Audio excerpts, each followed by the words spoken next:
le budget adopté, nous pouvons commencer à attribuer les subventions. Donc c'est Audrey qui nous dresse le tableau complet.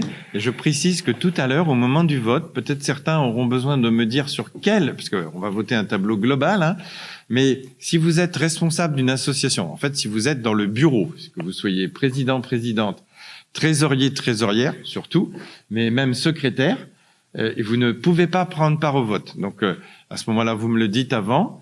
Pour quelle association? Parce que j'imagine que si vous voulez voter les subventions des autres associations, il n'y a aucun problème. Mais pour l'association dont vous êtes dans le bureau, c'est arrivé parfois, il ne faut pas le faire, c'est interdit. Donc on préfère le dire avant et vous me le signalez. On le note dans le compte-rendu que pour telle subvention, monsieur ou madame un tel ne prend pas part au vote. Ça ne veut pas dire que vous êtes contre, mais vous ne pouvez pas juridiquement attribuer une subvention à l'association que vous gérez. Voilà. Très bien. Alors, donc l'année 2020 particulièrement atypique pour les associations, forcément énormément. Elles ont subi des limitations ou carrément des interdictions d'activité suite à l'épidémie. 2021, malheureusement, c'est toujours un peu compliqué. Dans ce contexte et afin de ne pas mettre en péril la survie des associations et d'assurer un soutien aux actions existantes, il est proposé, dans la mesure où une demande complète a été formulée et après instruction, d'attribuer les subventions définies dans le tableau que vous avez dans la délibération. Donc je vais uniquement vous donner les montants par chapitre. Donc il est proposé au conseil municipal d'attribuer les subventions comme suit, et évidemment les crédits nécessaires ont été inscrits au budget 2021 au chapitre 65. Donc pour la culture, 65 137 €. Pour le scolaire et l'enfance, 2006 €. Action citoyenne et démocratie locale, 13 635 €. Pour l'environnement, 3 880 €. Action sociale et prévention, 14 727 €.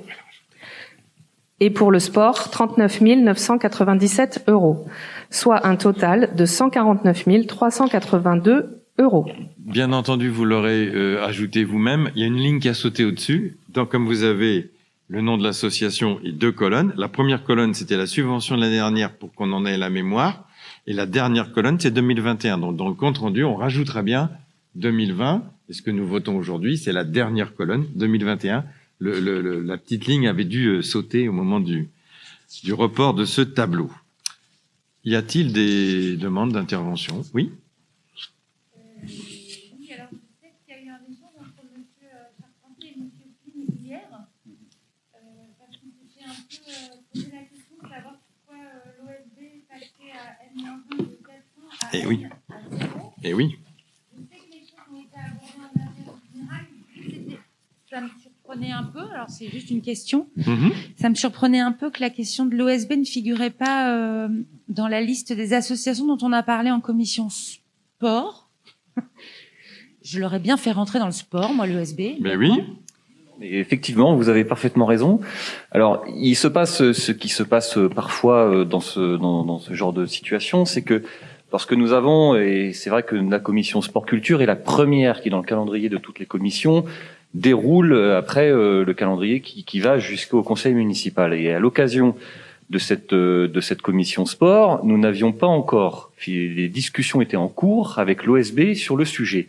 D'où le fait qu'on l'ait abordé en commission affaires générales, puisque ça arrive souvent que on appelle parfois les sujets dans cette commission balai qu'on arrive, puisque il y a des sujets qui ne sont parfois pas prêts en temps voulu pour les différentes commissions abordées thématiquement. Ça, c'est pour je dirais le timing qui explique raison pour laquelle on n'avait pas abordé ce sujet-là lors de la discussion générale sur les autres subventions. Et après, il y a le fond. Et du coup, il y a le Et pourquoi fond. 0? Sur le fond. Mais oui, Voilà. déjà, pourquoi, en fait, tout Mais oui, simplement bien sûr. Non, mais la question est légitime. Effectivement, donc je redonne des éléments d'explication que j'ai pu donner en commission affaires générales et puis à Monsieur Charpentier également quand on a échangé. Effectivement, l'OSB donc cette année a décidé unilatéralement de ne pas appeler de cotisation auprès des clubs. Le budget de l'OSB, faut le savoir, c'est 50% cotisation des clubs, 50% subvention de la mairie. Donc cette année, ils prennent la décision de ne pas appeler de cotisation auprès des clubs, pour des raisons qui leur sont propres, puisque les clubs n'ont rien demandé. Et ils disent, le budget de cette année, ce sera uniquement la subvention de la mairie. Donc, ça pose deux difficultés. Une de forme et une de fond. Sur la forme, vous le savez, l'OSB, c'est pas une association comme les autres. C'est un partenaire de la ville, engagé dans un certain nombre de missions, renouvelé par une convention dont vous avez eu à connaître récemment puisque nous l'avons votée. Et donc, à ce titre, en tant que partenaire, il y a donc avec la ville une relation particulière. Et il me semble que ce type de décision aussi importante sur le budget de fonctionnement, à plus de 50% impacté sur l'année, c'est une décision qu'on ne prend pas tout seul. Et donc la collectivité n'a pas été du tout associée à ce choix de l'OSB de ne pas appeler de cotisation pour l'année à venir. Donc je pense que c'était notre rôle d'élu, en tant que partenaire aussi de la ville, de faire respecter la parole aussi de l'institution et de dire que ce n'est pas comme ça que les choses doivent se passer. Sur le fond, la subvention, donc je viens de le dire, correspond à 50% du budget annuel de l'OSB. Il ne me paraît ni juste, ni équitable que l'OSB renonce à appeler des cotisations auprès de ses membres et fasse supporter exclusivement sur les deniers publics le fonctionnement de l'année à venir. On aurait pu très bien en discuter, il y aurait pu y avoir un échange sur le sujet, il n'y en a absolument pas eu. Donc aujourd'hui, et vous le rappeliez tout à l'heure, il est notre rôle aussi d'avoir un contrôle drastique sur l'utilisation des deniers publics, et il nous est apparu que, au titre de cela, il fallait que l'on dise à l'OSB qu'ils assument leur choix et qu'ils n'auront pas de subvention pour l'année à venir. C'est, dans le sens de l'intérêt général, une décision protectrice des deniers publics. Et je vous rassure également sur le fond que c'est une décision qui a été faite mûrement réfléchie, en ayant bien vérifié que ça n'allait pas obérer, bien évidemment, les finances de l'association, puisque celle-ci a dégagé un excédent de 585 € sur l'année dernière, et de surcroît, à plus de 3 000 € sur ses comptes courants dans les caisses. Donc aujourd'hui, cette décision-là, elle ne va pas pénaliser l'association non plus. Mais c'était, dans le contexte que je viens de rappeler, la décision, je pense, la plus équitable et respectrice de l'intérêt général. Et enfin, ça ne enlève rien du tout au mérite de l'OSB du travail que nous avons ensemble. Je pense qu'il faut le souligner, mais il faut être rigoureux dans l'attribution des subventions. Et je pense que là-dessus, votre groupe comme le nôtre, nous devons être sur la même longueur d'onde sur l'utilisation de ces données publiques. Voilà. Un petit mot à ajouter, c'est que tu disais, Yannick, que c'était ni juste ni équitable, je crois. Je sais plus quelle était ta formule. Moi, je me pose même la question, est-ce que c'est même légal? C'est-à-dire qu'une association qui décide de ne pas faire participer ses adhérents, c'est son choix. L'association, elle est indépendante. Bon, donc là, on peut ne rien avoir à dire. Par contre, quand elle demande de l'argent public, sans avoir d'abord sollicité ses adhérents, je me demande même si reste toujours dans un cadre légal. Donc nous, on doit être vigilants sur ça. Bon, on a parlé plusieurs fois de la rigueur qu'il faut avoir dans les demandes de subventions. On essaye de faire respecter cette rigueur. Le débat, il n'a pas eu lieu, c'est une décision unilatérale. Il n'y a pas eu d'échange avec la ville, on a été mis devant le fait accompli. Mais on n'est pas fermé. Si cette décision de mettre, n'ayant pas, je pense, d'autres moyens que de mettre à zéro la subvention, interpelle l'OSB, ils peuvent tout à fait revoir leur décision. Puisqu'ils ont pris une décision, ils peuvent la revoir. Ne serait-ce que de faire payer. Je comprends, hein, leur proposition, c'est certainement de se dire, en période difficile, bon, on va éviter de surcharger les associations. Très bonne idée. Mais de là à mettre à zéro, sans nous en avoir parlé, je pense que c'est assez maladroit. Ils auraient très bien pu discuter, et puis je pense qu'on serait arrivé peut-être à un compromis, peut-être qu'on arrivera à ça ultérieurement, de se dire que finalement, ils baissent leur cotisation de 50%, et ils ne demandent que 50% de la subvention. Ça nous paraît très raisonnable, et le conseil municipal est souverain. Le fait qu'aujourd'hui, on propose zéro ne veut pas dire que jusqu'au 31 décembre de l'année, on reste sur cette position. Si ça fait bouger les choses, le conseil municipal suivant pourra décider on est souverain, on pourra décider de remettre les choses. Mais il faut qu'il y ait un cadre légal. Quand on ne fait pas payer ses adhérents, on ne peut pas demander de l'argent public. Ça nous paraît quand même un petit peu gros.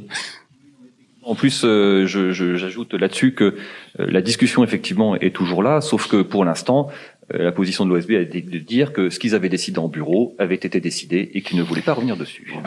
Voilà. Maintenant, alors, nous au Conseil, on décide ce qu'on veut. Je rejoins. Là, pour le coup, une fois n'est pas coutume, je vais rejoindre Monsieur Garot en disant que, à mon avis, il peut s'agir d'une forme de maladresse qui partait d'une excellente intention.